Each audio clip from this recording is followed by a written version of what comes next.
একদিন বাবা রেল স্টেশনে বসে আছি, টিকিট কাউন্টারে টিকিট নেওয়া হচ্ছে, বহু মানুষ আছে, আমরাও রয়েছি। একজন ভদ্র মহিলা, বয়স হয়েছে আমাদের, বেশ বয়স্কই হবে, 45-46 বছর বয়স হবে, একটা চুড়িদার পরে রয়েছে, ভালো পোশাকটার নিয়ে আমি কিছু বলছি না, এখন কাজে বেরোচ্ছে, অবশ্যই ওড়না আছে, নিয়েছে। তিনি টিকিট কাউন্টারে যেখানে টিকিট নেওয়া হবে ওইখানে দাঁড়িয়ে ফোনে কথা বলছে। একদম অল্প বয়সী 17-18 বছর বয়স হবে একটা ছেলে, গলায় তুলসীর মালা আছে, অবশ্যই ভদ্র বাড়ি। সে গিয়ে শুধু এটুকুই বলেছে, মা একটু সরে দাঁড়ান না, টিকিটটা নেন। কি বললে? কি বললে? আমাকে দেখে তোমার মা মনে হচ্ছে? মা কেন বলবে? বাবা কথাটা ভালো বলেছে না খারাপ বলেছে? সম্মান করে বলেছে, কিন্তু কিছু কিছু মানুষ না সম্মানের যোগ্য হয় না। সম্মান তাকে দিচ্ছ দেখা লাগবে না। কি ঝগড়া, কি ঝগড়া, ওরে বাবা রে, তুমুল ঝগড়া, রে কি খারাপ বলে ফেলেছি আমি। শেষে ছেলেটা বলছে, দাঁড়াও দাঁড়াও, একটু সরে দাঁড়াও বৌদি, এবার ঠিক আছে। চুপ করে গেল, সরে গেল। এগুলো আমাদের জগতে হয়। নারীদের জায়গাটা না আসলে নারীরাই খারাপ। আমা বলি, তোমাদের লোভ আছে? বলে হ্যাঁ হ্যাঁ। কিসে আছে, কিসে লোভ? শুনছ? ওই দিদিকে পুজোতে দাদা একটা সোনার চেন করে দিয়েছে, আমাকে করে দিতেই হবে, নারে বাপের বাড়ি চলে যাবে। ওর মতো গয়না লাগবে, ওর বাড়িতে একটা গোপাল আছে, আমাকে একটা গোপাল এনে দেবে, এটা কজন বলে? সেই দিকে লোভ নেই। বলছে লোভ করতে নিষেধ করছো, তাই তো? কাম, ক্রোধ, লোভ, মদ, মোহ, মাৎসর্য ত্যাগ করো। লোভ ত্যাগ করতে বলছে না, লোভ রাখো, কিন্তু কিসে সেটা জানা লাগবে। লোভ করো গোবিন্দ সেবা, আমি কতক্ষণে গোবিন্দ সেবা দেব। লোভ করো গোবিন্দকে পাওয়া, টাকা পয়সার প্রতি লোভ নয়, গোবিন্দ চরণের প্রতি লোভ করো। কিন্তু আমরা বাস্তব জগতের প্রতি লোভ করি, কিন্তু গোবিন্দের প্রতি লোভ করি না। আমাদের বলতার চাকের দিকে নজর, বলতার চাকের হুলটা সবাই খোটালাম, খেলাম, যন্ত্রণা সহ্য করলাম, মধুর চাকের মধু রয়ে গেল, সেটা কেউ পেলাম না। বলছে লজ্জা, ঘৃণা, ভয় দিন থাকিতে নয়, কোথায়? বলছে লজ্জা রেখো না, কোথায় রেখো না? বলছে জগৎকে লজ্জা করো, গোবিন্দের কাছে যেতে গিয়ে কোনোদিন লজ্জা করো না। কথাটা কি আদৌ আমরা মানি? ভগবানের নাম গুরুচরণ আশ্রয় করে কণ্ঠে তুলসীর মালা পড়লে লজ্জা করে, কিন্তু বাবা পোশাক এমন পরবো, সারা অঙ্গ প্রত্যঙ্গ লোককে দেখাতে কিন্তু এতটুকু লজ্জা করে। মন্দিরে প্রণাম করতে গেলে লজ্জা লাগে, ছোটখাটো পোশাক পরে নেচে বেড়াতে লজ্জা করে, একটু সেবা করতে গিয়ে লজ্জা করে, সারা গায়ে ট্যাটু করে ঘুরে বেড়াচ্ছে, লজ্জা নেই। কণ্ঠে তুলসীর মালা পড়তে কত লজ্জা, এখন আবার লোহা ভাঙা, টিন ভাঙা বেরিয়েছে, সেসব করে ঘুরে বেড়াচ্ছে, কোনো লজ্জা নেই। মাগো ঘৃণা করছে কাকে? বলে সাধু এসেছে প্রণাম করব, গায়ে নোংরা, কত ঘৃণা। আর বাবা মেয়ের হাতে ধরে বাবা বাজারে বেরিয়েছে, মেলা দেখতে বেরিয়েছে, ঠাকুর দেখতে বেরিয়েছে, এমন একটা পোশাক পরে মেয়েটা বেরিয়েছে, বাবাই তার মেয়ের দিকে তাকাতে লজ্জা করছে।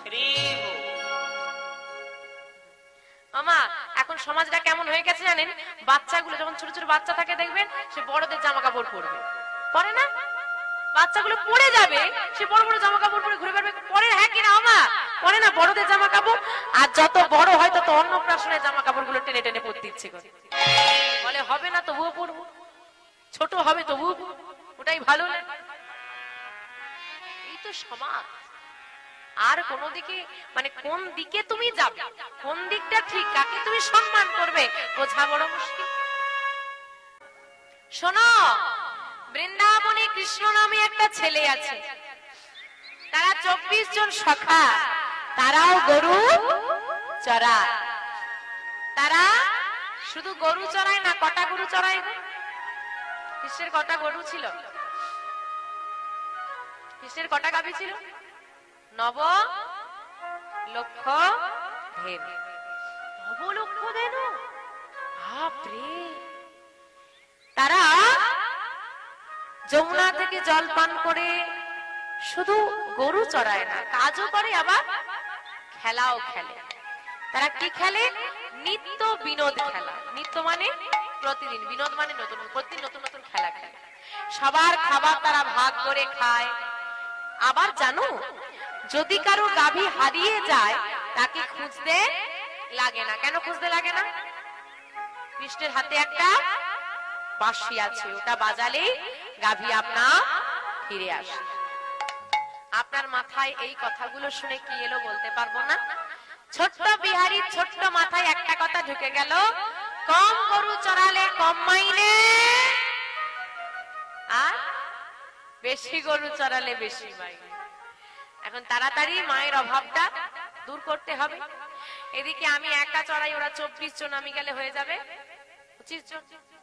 খাওয়া দাওয়া ভালো পাওয়া যাবে, সবাই খাবার, খেলাও হবে, কাজও হবে, আবার মাইনেও বেশি পাওয়া যাবে। আজকে আমার বাছুরি হারিয়ে গেল, খুঁজতে হলো, ওখানে থাকলে কৃষ্ণের হাতে বাঁশি আছে, খুঁজতে হবে, বাঁশি বাজালেই চলে আসে। তা সব রকম সুযোগ সুবিধা যখন বৃন্দাবনে, আমিও যাব। কোথায় যাবে? বৃন্দাবন। কিন্তু কোথাও কাজে যেতে হলে সবার আগে কি করতে হবে? নতুন কোথাও কাজে যেতে হলে সবার আগে কি করতে হয় গো বাবা? আগে খোঁজ খবর আর ঠিকানা পত্রটা নিয়ে নিতে হবে। ভুল জায়গায় চলে যাবে না। যে বলছে তার কাছে একটু ভালো করে জেনে নি বাকিটা।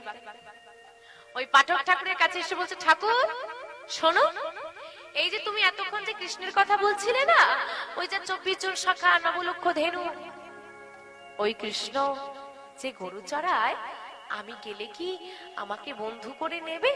ওরা তো 24 জন, আমাকে নিলে 25 জন হয়ে যাবে। আচ্ছা 25 জন বন্ধু মিলে যদি গরু চড়াই, বলো না কৃষ্ণ কি আমাকে বন্ধু করবে? আমি কি বৃন্দাবনে গেলে কৃষ্ণকে দেখতে পাবো? পাঠক ঠাকুর স্তম্ভিত হয়ে ছেলেটার কথা শুনছে আর ভাবছে এ কি প্রশ্ন। দেখো, এমনিতে তো আমরাও বলি বৃন্দাবনে কৃষ্ণ এখনো আছে, প্রকৃতপক্ষে কি দেখেছি? কি করে বলবো তোকে যে তুই গেলে কৃষ্ণকে দেখতে পাবি? আমরাও তো শাস্ত্রে পড়েছি, অদ্যবধি সেই লীলা করে গৌর রায়, কোন কোন ভাগ্যজনের সে লীলা দেখিবারে। কি হলো ঠাকুর বলো না? না, বৃন্দাবনে গেলে তুই কৃষ্ণকে দেখতেও পাবি না, আর সে তোকে বন্ধুও করবে না। কেন? কেন বন্ধু করবে না? কারণ সে সবাইকে বন্ধু করে না। কাকে বন্ধু করে? যে তাকে অনেক ভালোবাসতে পারে। ভগবান অন্য কিছু চায় না, শুধু চায় ভালোবাসা। শুধু ভালোবাসলেই হবে? হ্যাঁ, তুই যদি ভালোবাসার মতো ভালোবাসতে পারিস তবেই সে তোকে ধরা দেবে। ঠিক আছে, আমি কৃষ্ণকে অনেক ভালোবাসবো, তাহলে আমাকে বন্ধু করে নেবে তো? ঠিক নেবে। যদি ভালোবাসার মতো ভালোবাসতে পারিস তোকে বন্ধু করে নেবে। বেশ, আমি তাহলে বৃন্দাবনে যাব। ও মা, পাঠক ঠাকুর বলছে এক ভেবে, আর বিহারী কিন্তু অন্য কিছু ভাবছে। পাঠক ঠাকুর বলছে ভগবানকে ভালোবাসলে তবে পাওয়া যায়, আর বিহারী ভাবছে কি? হ্যাঁ না, বিহারী ভাবছে আরে আমার মতো তো একটা বন্ধু ছেলে, তাকে ভালোবাসা কি এমন কঠিন কাজ? ঘোড়া করেও জানে না ভগবান আর তাকে পাওয়াটা কত কঠিন। শুধু ভালোবাসলেই তো হবে, আমি ঠিক পেরে যাব, আমি বৃন্দাবনে যাব। আসি ভাই কোকা, শোন, তোর নাম কি? আমার নাম বিহারী লাল। সত্যি বৃন্দাবনে যাবি? সত্যি, আমি আজই বৃন্দাবনে যাব। তোর গুরু দীক্ষা গুরু শিক্ষা হয়েছে? কই না তো, আয় বলে বস। শিক্ষণীয় বিষয়, মা তুমি গোবিন্দকে যতই ভালোবাসো, যতই ডাকো, যতই চাও না কেন, যে জীবের গুরু কর্ণ নাহি হয়, পশু সম সেই জীব জানিবে নিশ্চয়। যতদিন না তোমার গুরু দীক্ষা হচ্ছে ততদিন তুমি গোবিন্দ সেবার অধিকারী নয়। কারণ মানুষ গোবিন্দ সেবার অধিকারী, পশু পশু পশু গোবিন্দ সেবার অধিকারী নয়। তাই বলছে যে জীবের গুরু কর্ণ নাহি হয় পশু সম সেই জীব জানিবে নিশ্চয়। বিহারীকে কোলে বসে শ্রুতি বলে কৃষ্ণ নাম দিয়েছে, আর বিহারী গুরুদেবের চরণে প্রণাম করে গুরুদেবের থেকে বিদায় নিয়ে চলে যাচ্ছে। বাড়ি ফিরছে মা, মায়ের থেকে বিদায় নিতে হবে। তা মায়েরা সবাই বৃন্দাবনে যাবে তো বিহারীর সঙ্গে, আর বিহারীর সঙ্গে বৃন্দাবনে যেতে হলে একটু গুরুদেবের অনুমতি নিয়ে নিতে হবে, কারণ বৃন্দাবন যেতে গেলে, কোনো তীর্থ ভ্রমণে যেতে গেলে গুরুদেবের অনুমতি নিতে হয়। তাই চলুন আমরা সবাই মিলে একটু গুরু নাম গাইব, গুরু স্মরণ করে যাব বৃন্দাবনে। জয় গুরু জয় গুরু জয় গুরু জয়, তুমি গুরু মাতা পিতা তুমি সর্বময়। জয় গুরু জয়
ভালো জায়গায় কাজ পেয়েছি। মাইনে নিয়ে বাড়িতে এসে মায়ের হাতে কড়ি তুলে দিয়েছে, নাও মা। তুই কোথায় পেলি? না মা, আমি যার বাড়িতে ঘরে কাজ করতাম কাজ ছেড়ে দিয়ে চলে এসেছি। কেন? নতুন জায়গায় কাজ পেয়েছি। কোথায়? বৃন্দাবনে। আরে সে তো অনেক দূরের পর, তুই বৃন্দাবন যাবি কি করে? সেখানে তোকে কে কাজ দেবে? কি কাজ করবি তুই? আমি সব খোঁজ খবর নিয়ে এসেছি। বৃন্দাবনে গিয়ে আমি কৃষ্ণকে অনেক ভালোবাসবো, কৃষ্ণের বন্ধু হব আমি, আর কৃষ্ণের সঙ্গে গরু চড়াবো। কৃষ্ণ বৃন্দাবনে আছে, আমি কৃষ্ণকে পাবো, মনে এই যে বিশ্বাস জন্মে গেল বিহারী। এখন যদি মা বলে যে নেই, মিথ্যে কথা, তার মানে মনের ভক্তিটা নষ্ট হয়ে যাবে। মা হয়ে কখনো গোবিন্দ ভক্তি সন্তানের মনে নষ্ট করতে নেই। বাবা দেখতে বৃন্দাবনে যাবে, কৃষ্ণের বন্ধু হবি, সব ঠিক আছে, কিন্তু আমি তোকে এখন যেতে দেব না। কেন? বড় হলে যাবি বাবা, এতটুকু ছেলে আমাকে ছেড়ে চলে গেল, আমি থাকবো কেমন করে? মা শোনো, মা শোনো, তুমি যে বলছো বড় হয়ে গেলে বৃন্দাবনে যাব, বড় যে হব তার কি কোনো নিশ্চয়তা আছে? বিদায় দাও মা, আমায় বেঁধে রেখো না। ও মা, আমি যদি কৃষ্ণের বন্ধু হতে পারি না, আমাদের সব অভাব মিটে যাবে। ও মা, অভাব মিটে যাবে। অভাব? আপনাদের অভাব নেই তো? কৃষ্ণের বন্ধু হলে কিন্তু অভাব মিটে যায়। ও মা, অভাব আছে নাকি বাড়িতে? নেই তো? এদিকের মায়েদের অভাব আছে? অভাব নেই তো? আছে, চলে গেছে। আচ্ছা, বাবাদের অভাব আছে নাকি? বাবাদের অভাব আছে? বাবাদের একটু আধটু অভাব থাকে। মাসে 10,000 টাকা ইনকাম করে, চা খেতে যাওয়ার সময় মাকে বলবে 10 টাকা দেবে, একটু চা খাও, কারণ ক্যাশ বাক্সের চাবিটাই তো মায়ের কাছে। হরি বল, হরি বল। মা, যদি মানি ব্যাগ রাস্তায় পড়ে যায় তবুও ফেরত পাওয়ার আশা আছে। যদি কেউ না কুড়োয় ফেরত পাওয়া যায়, কিন্তু ভুল করে যদি পকেটে টাকা রেখে সেই জামা কাপড়টা ধুতে দিয়ে দেয়, ওই টাকাটা আর কোনোভাবেই ফেরত পাওয়া যাবে না। রাধে রাধে। ভাব, ভাব, গোবিন্দের চরণের প্রতি ভাবের বড় অভাব। আমাদের ঘরে অন্য কিছুর অভাব নেই, সব কিছু আছে। খাওয়া দাওয়া, ভালো মন্দ, ভালো পড়া, টিভি, ফ্রিজ, এসি সব আছে, আছে না? কিন্তু বাবা, গোবিন্দকে যখন সেবা দেব, দেব কি? জোরে বলো। ওইখানেই অভাব রয়ে গেল। সব কিছুর উন্নতি হয়ে গেল, কিন্তু গোবিন্দের নকুন্দার উন্নতি আর হলো না, আর হবেও, বরং অবনতি হয়েছে। কটা করে দাও? আগে কটা দিতে? 4টে 5টা দিত, এখন 2টো দেয়। ভুল করে যদি ডিব্বার থেকে 2টোর জায়গায় 3টে পড়ে যায়, আবার তুলে রেখে এইখানটাতেই অভাব রয়ে গেল, আর কোথাও অভাব নেই। তাই বলছে, ওমা যদি কৃষ্ণের বন্ধু হতে পারি সব অভাব দূর হয়ে যাবে। নয়ন জলে মাকে ভাসিয়ে দিয়ে, মা কাঁদছে ছেলেকে বিদায় দিয়ে, কিন্তু পদকর্তা একপাশে দাঁড়িয়ে বলছে, মা তুমি তো কাঁদলে হবে না, কারণ সন্তানকে তুমি গোবিন্দের চরণে সঁপে দিয়ে বলেছিলে আমার থেকে দূরে করে দাও দেবে, কিন্তু তোমার থেকে দূরে করো। আজকে সে তোমার সন্তানকে নিজের করে নিল। আনন্দ করো, এত সন্তান হয় মা, কোন সন্তান গোবিন্দ সেবায় লাগে। আনন্দ করো যে তুমি কৃষ্ণ ভক্ত সন্তান গর্ভে ধরেছ। দুঃখ নয় মা, চোখের জলে নয়, মুখের হাসিতে বিদায় দাও। তোমার সন্তান কৃষ্ণ সেবায় যাচ্ছে, জানো তুমি কত সৌভাগ্যবতী মা। বিদায় দিল মা সন্তানকে, আর বিহারী বিদায় নিয়ে চলে যাচ্ছে বৃন্দাবনের পথে। পথে যাকে দেখতে পায় তাকেই বলছে, বলে দাও না বৃন্দাবন কোন পথে। ও ভাই বলো না বৃন্দাবন কোথায়? ভাই বলে দাও না বৃন্দাবন কোন পথে। কোন মা যদি জল নিয়ে যায়, তার কাছে গিয়ে বলে একটু জল দাও। গাছে পাকা ফল দেখলে সেখানে ঢিলি ছুটছে, ফলটা করলে সেবা করবে। এইভাবে এগিয়ে চলেছে বিহারী। চলুন মা আমরা সবাই মিলে এগিয়ে চলবো।